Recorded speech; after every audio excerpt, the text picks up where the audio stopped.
Hi, everybody. Good day. My name is Raf, and I'm a social entrepreneur based in the Philippines. I love people, I love the planet, and I'm trying to do what I can to make sure that we survive, that things are better for our future. And so today, I'd like to share with you my own story related to what's happening around the world.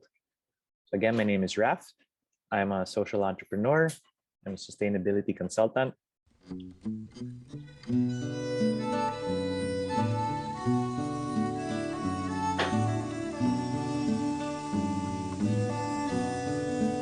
Tumakiinday, di ako'y tabon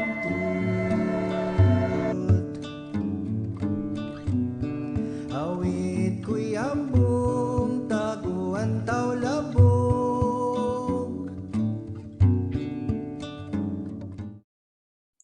So what you saw are snippets of what's troubling the world. And the Philippines is at the heart of that trouble because we are the most vulnerable to climate change. And if you've seen what I talked about last year, I was always the advocate of planting trees, growing the forest. But now the future isn't so bleak. In fact, I believe that the future is creative. This is the year of the creative economy for sustainable development. And you might be asking, how is creativity related to sustainable development? It seems like water and oil, right? Well, let me share with you different examples. And to understand these examples, what I'd like you guys to remember is that we always do things for the triple bottom line, for people, for planet, and it must also be profitable to create value for all. To take care of the planet, we must take care of the people. And you can see here the different things that we like to do. But specifically, we need creativity mixed with science and values so that we can come up with something that is good for everything and everyone. And so first, let's talk about sustainable tourism, our Tribes and Treks Eco Tour. We launched this in 2016. This is what we were working with. Very hot, but very beautiful. And so we came up with a way to bring people in, an adventure, right? It was a lot of fun, a lot of dancing. It was offbeat, but the youth liked it. All the community needed was an idea, a storyteller, a translator, and friends to come on the trek. And it worked. It created a lot of money for them, and we were able to plant a lot of trees. And so, in terms of speaking of money and trees, after our first tour, we were supposed to pay the chieftain some money. And rather than taking it, he said something we'll never forget. It was our intro to sustainability. He said, if you give me money today, I might spend it on cell phone credits, I might spend it on cigarettes, I might spend it on 3-in-1 coffee. None of those things are sustainable. None of them will benefit us in the long term. So I said, Chieftain, what do you want? Because we put up these tours to bring money to you because you don't have any livelihood. And he said, look at our ancestral domain. It's 3,000 hectares large, but empty. If you're coming back, please bring us seeds. Because even if seeds are stolen, the thief will still plant it, and people, especially the youth, will benefit from the fruits of those seeds. Right? And so we talk about creativity in agriculture. And this was related to purple yam or ube, which we got from the Good Shepherd sisters who are your neighbors. Instead of paying chieftain money, we brought in purple yam seeds from Baguio. They planted it and we transformed it into delicious purple yam chips, very popular in the States, and it was a hit with our guests. Right? Here, all they needed was a idea, a photo of what the chips looked like, and very patient taste testers. That was myself, a couple of friends. We got the recipe right, a creative solution. Now let's talk about forestry and honey. I mentioned that we planted some trees. And so during the tour, we would allocate 3 hours for people to plant as much as they want. This is May 2016. Guests would come in and they'd plant as much as they wanted. In this picture, they were planting soursop, right? And 5 years later, here's that same spot. You can't even see the tree in the back. It's worth 30 million liters of water, right? 30,000 seedlings. And if they mature, that's 570 flights from Manila to the US worth of carbon, right? And it produces oxygen for 420 people. This is what it looks like from Google Earth in 2016. And you can see visible movement by Feb 2020. It's not very big. It's just 1,500 square meters. But hey, we did it. And it's proof that even with just a few seeds, you can change a lot of things. And change it did, because it got cooler. It was 13 degrees cooler inside our mini forest versus outside, right? And we had biodiversity come back in the form of birds, chickens, honeybees. And you know what honeybees bring, right? They bring organic forest honey, which we packaged and we now sell. It's very helpful, especially when we can't bring guests into these areas due to the lockdowns and the pandemic. And so in this example, all the community needed were people to plant trees with them and make it fun. And then we were able to harvest the honey and package it properly. Now let's talk about agroforestry or bamboo. Bamboo is something that everybody thinks is important. And so on my birthday, 5 years ago, I actually brought a lot of friends to come over and plant bamboo. So eventually, these planted bamboo grew. You can see in the photo. And just last week, we came over to pick up bamboo stars, right? The community had created parols around them, and they were absolutely beautiful, fully biodegradable and compostable, sustainably grown. And so, again, using creativity with the community, right? And in this particular example, all they needed was an idea, a photo, some string, and the glue gun. That's right, they needed some glue. Then let's talk about cashew, right? Who here likes nuts? A lot of people do. And so while planting bamboo, while planting the forest trees, we also planted cashew, right? In fact, we've got 18,000 cashew trees growing right now. And last year, we were able to harvest some, and we brought it to a processing center.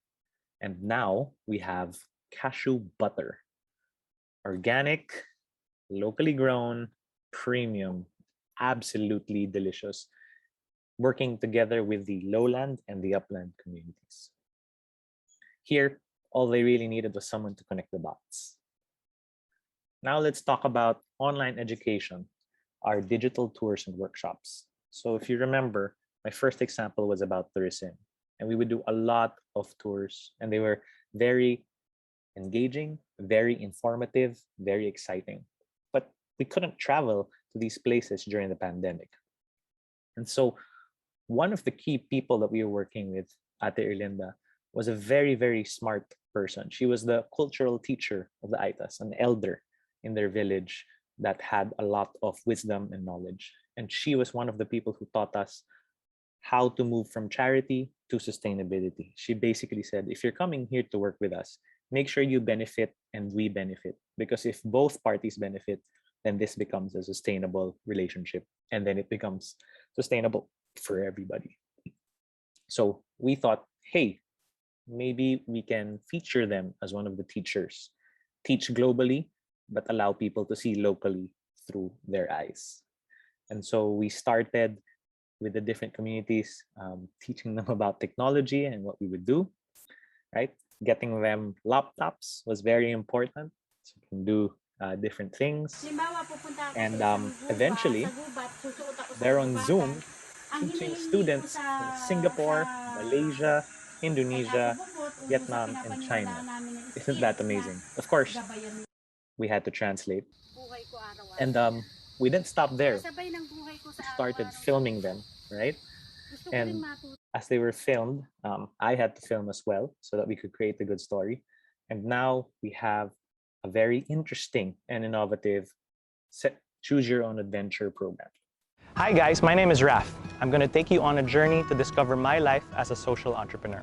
You ready for a hike? So you get to pick what you want to do. Hi! Hello! Hoy! Basta! Ready?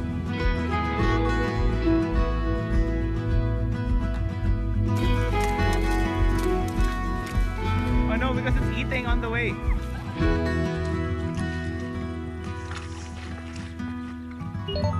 So you get to pick which guide you want to go to. So let's say you pick me.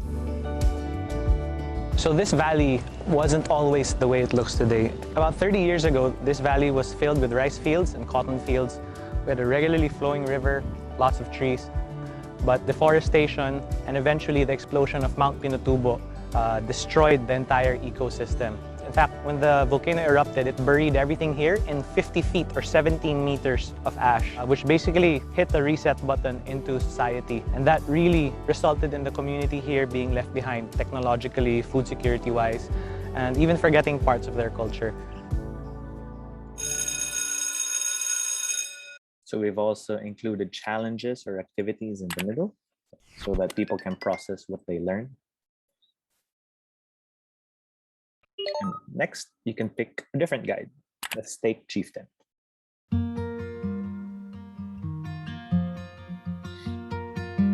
Gusto ko po na maibalik yung kagubatan at andyan ang kabuhayan ng mga katutubo. Kung walang kagubatan, wala din ang kabuhayan ng mga katutubo. Doon nang gagaling yung tubig sa tinatawag ng water seed. Pati yung tao, buhay din. Kasi nandoon na yung pwede nilang pakinabangan eh. Right, and again, we add challenges to make it interesting.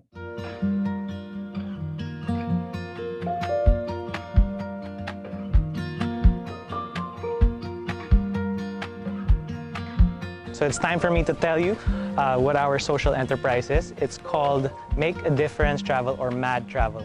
We work with communities in urban and rural areas to help out in restoring their natural ecosystem or the forest.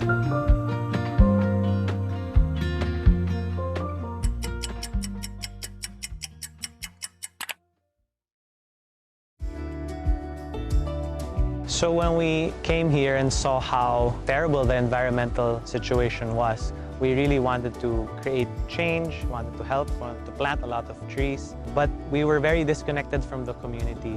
I remember one time we gave them free trees and asked them to plant, and they asked us to pay them to plant the trees in the area. They said that if we spent time planting today, then we wouldn't have time to earn money to feed our families for tomorrow. That really brought about the insight that the poverty of the environment is also the poverty of the people, because you could see that they were so poor they couldn't invest in the environment. And so after seeing the poverty of the environment here and seeing how poor some of the people were, no jobs in the area, inability to farm, it really challenged us. Like, what could we do? How do we give something to the community while giving something to the environment? And help them realize that if the environment grew richer, then so would they as farmers who need water, need shade, need the biodiversity in the area to create food for themselves.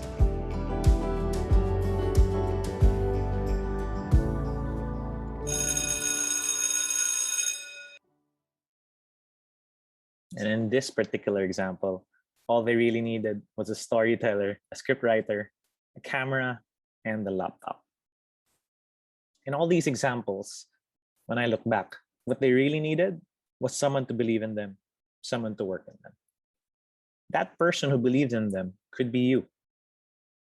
And so when we have people in the city and people in the countryside working together, when we've got grounded wisdom from the countryside coupled with creativity and science from the city, we can create tremendous value for people and planet. Again, the future is creative. In fact, there's already a government bill supporting this kind of stuff. And so I just want to say that please, let's unleash our creativity and let's share it with others. Again, the future is creative, and I hope you guys create impact with that creativity. Thank you, and I hope you guys keep in touch. These are my socials, and have an amazing day.